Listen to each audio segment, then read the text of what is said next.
How you doing? Are you busy today? Do you have a lot of things to do?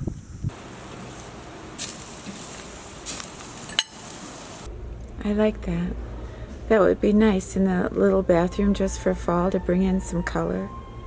Do you remember the first time you ever grilled anything? No. I think that some of the holiday wreaths for the fall are just out of reach financially, but if you make them yourself, they are so beautiful. They're tailored to completely your taste. And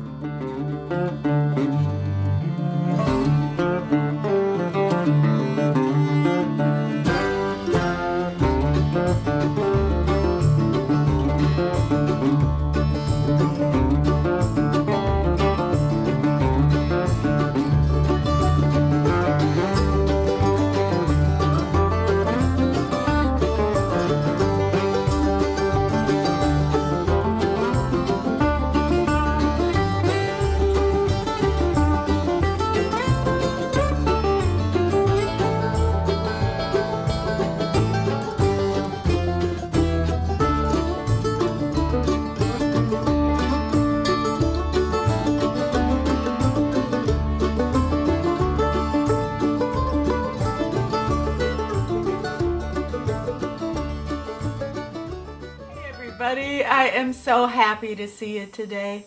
Thank you so much for coming back and seeing me and Desi. I so hope you had a good, safe week. Well, today I am doing something I absolutely love, and that is showing you my fall decorations. It's such a wonderful time of year. And I have some, little things that I want to share with you. I want to show you some things I picked up at the thrift store, at Michael's, at Hobby Lobby.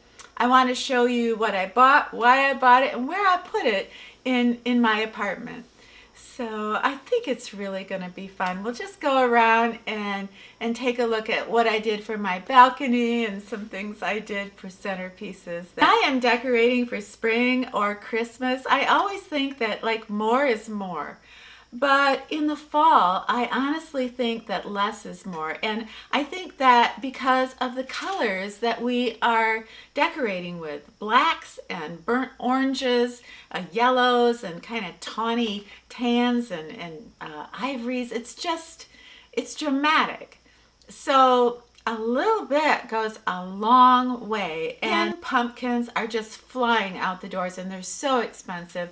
So I wanted to show you a wreath that I'm going to make here, and this I found for $3 at St Vincent DePaul, and it is tin, and I'm going to wire on some things that I picked up at the craft stores, some little twigs and some pumpkins, and I'm going to see how this wreath turns out and see if you like it.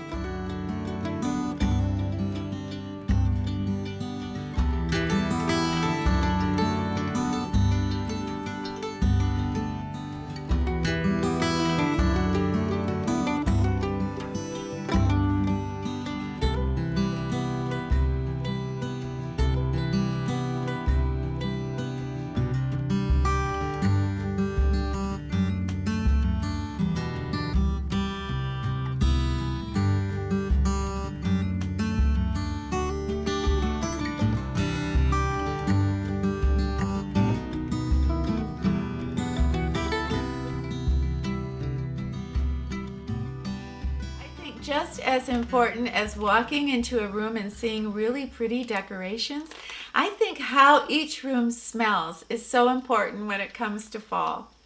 And I am a huge proponent of potpourri in every room. And what I love to use is pedestal bowls to put my potpourri in, just like raw. And I don't mind, during the fall, I will buy a dozen bags of these. I put 2 or 3 little areas in each room. So when people walk through my apartment, it smells, like a special little shop. They are selling these really cool tall jars that are full of very strong potpourri with, the little opening on top so it just permeates the kitchen or wherever you place it. And I thought these were very sharp. I can use these every year. So easy to refill these. So I thought I wanted to show you these. And they are just, I think they're very magical.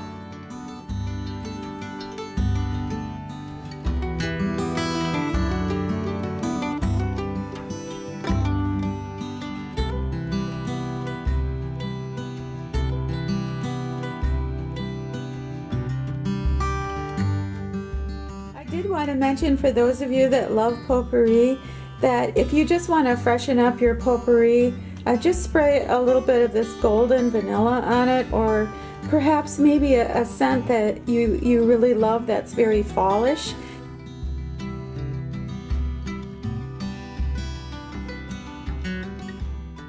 When I am making fall arrangements, I try not to use too many flowers.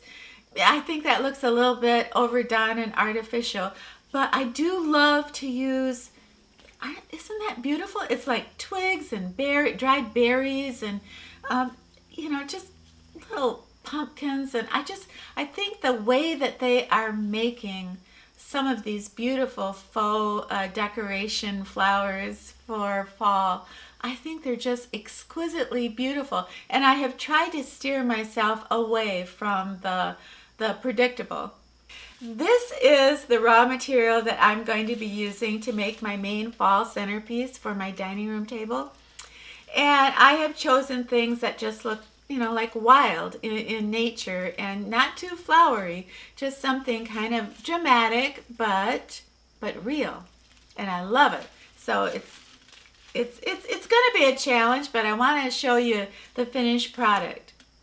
But what I think in the fall is what's more important than the material of the leaves and the flowers you're working with is the vase. This is the one time that the vase is the star, not the centerpiece, but the vase. So I went to Hobby Lobby, I went to Michael's, I went to Home Goods, I went everywhere. And I could not find a vase that sort of was the statement vase that I wanted for fall.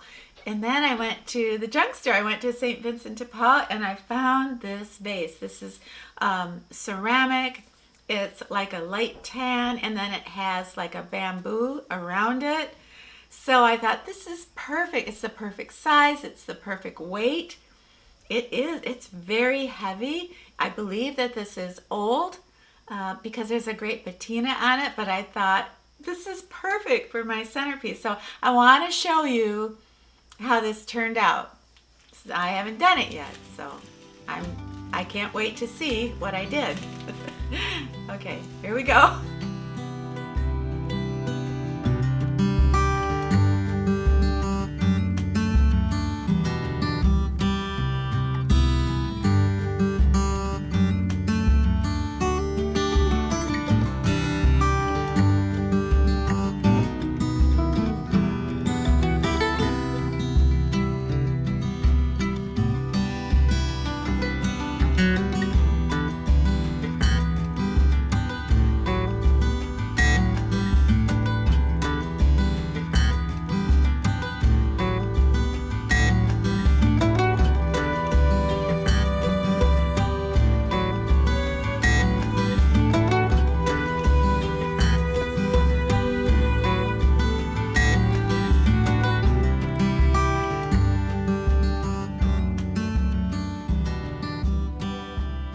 Whenever I have asked you a question, you have never let me down.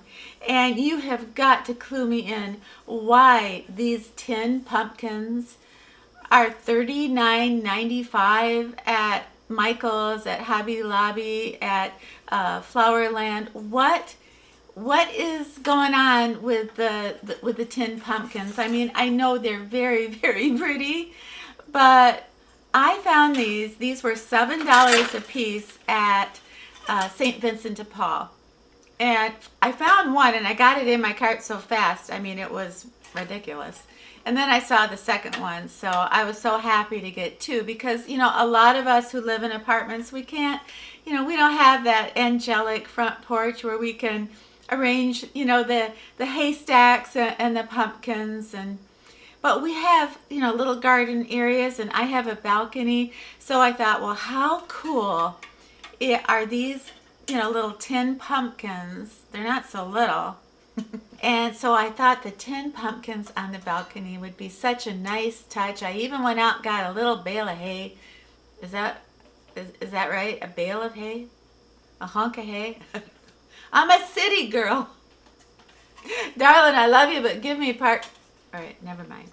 Anyway, I want to show you how I put together just a little thing for my balcony that if I have a special guest one night, well, we can sit out there and maybe have a glass of wine and enjoy the tin pumpkins.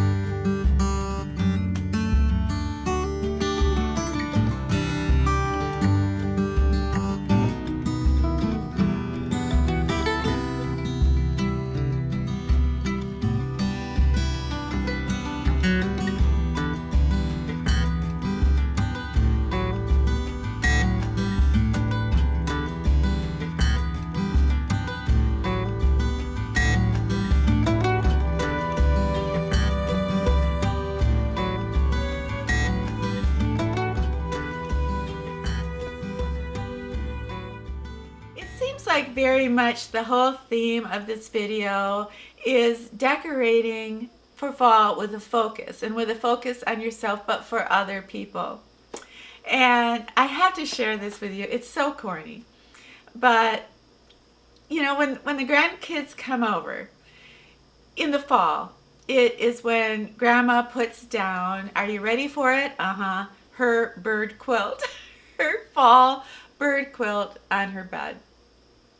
And there's something about, when it starts getting colder up here in Michigan and we look up at the sky and the birds are leaving. They're out of here. They're going to Florida. They're going to go see my friend Patty down there. This particular bird quilt is something I showed you 2 years ago, and this has been sold out forever. But there are a couple other bird quilts that I will list below, and one I just ordered. So I have kind of a variety, and I'm going to get one as a gift too. Well, it makes you feel special, like you really are going with the flow of the season without overdoing it in your bedroom. You don't have to bring in a great big scarecrow to your bedroom and light them up. Although, now that I mention that, I like that idea a lot. I think Desi, no, Desi wouldn't like that.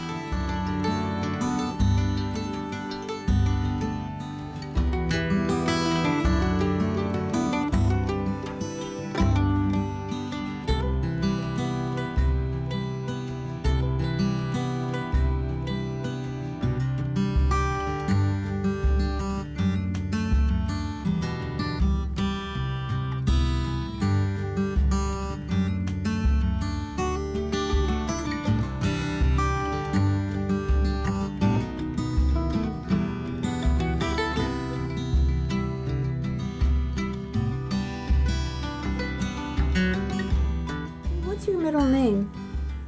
Do you know the people that had you before me, they called you Brownie. You don't look like a brownie.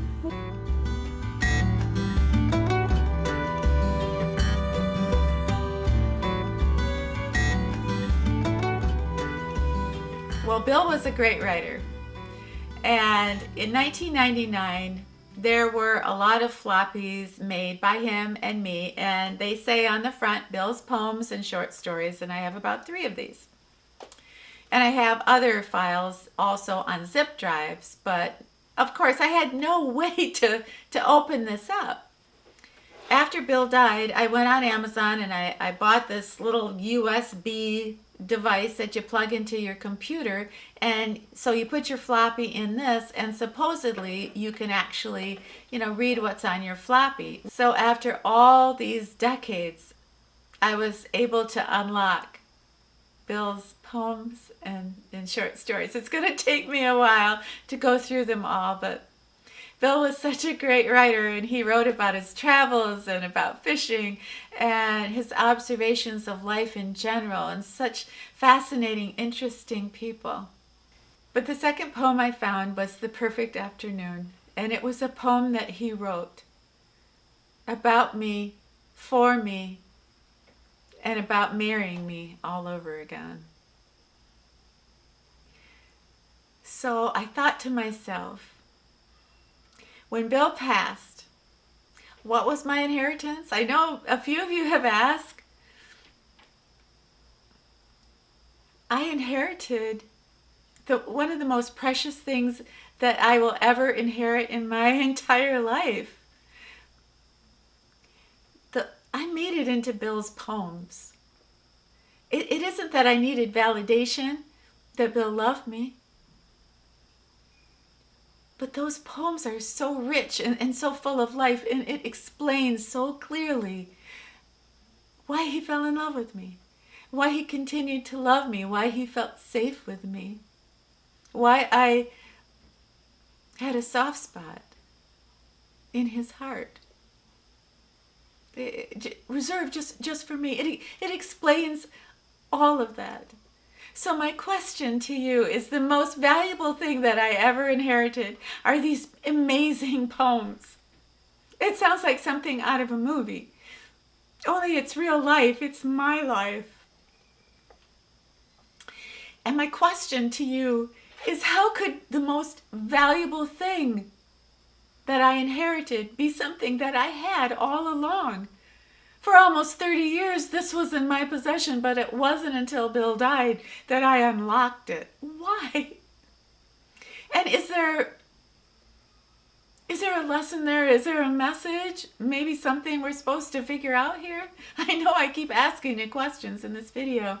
The only thing I can think of is we spend our lives, chasing things, chasing answers, trying to figure out the meaning of things, pursuing things that we think have value, when we had them all along. After attending a wedding, my wife and I returned to the house, and in the yellow light, we talked and listened to the music she had recorded years ago. As I listened, it occurred to me that I had never heard it before, and that, in a sense, we were getting married too.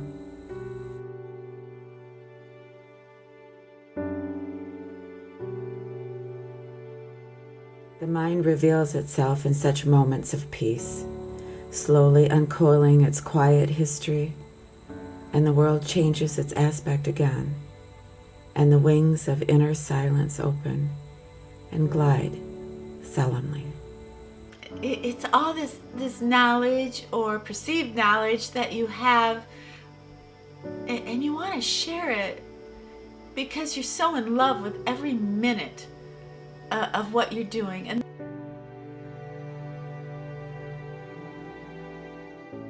He smiled. You smiled. You're smiling. Look at you. Do you want to be on Instagram? I think you do. Do you have a cell phone? No? hey everybody, thank you so much for hanging out with us today. I loved every second of it. And if you get a chance below, could you answer one of the 1 million questions I ask you in this video? Thank you so much for being here this week, and I hope you have a wonderful brand new week. And when you're done with your week, come back and see me and Desi, okay? Okay, it's a deal. We'll be here.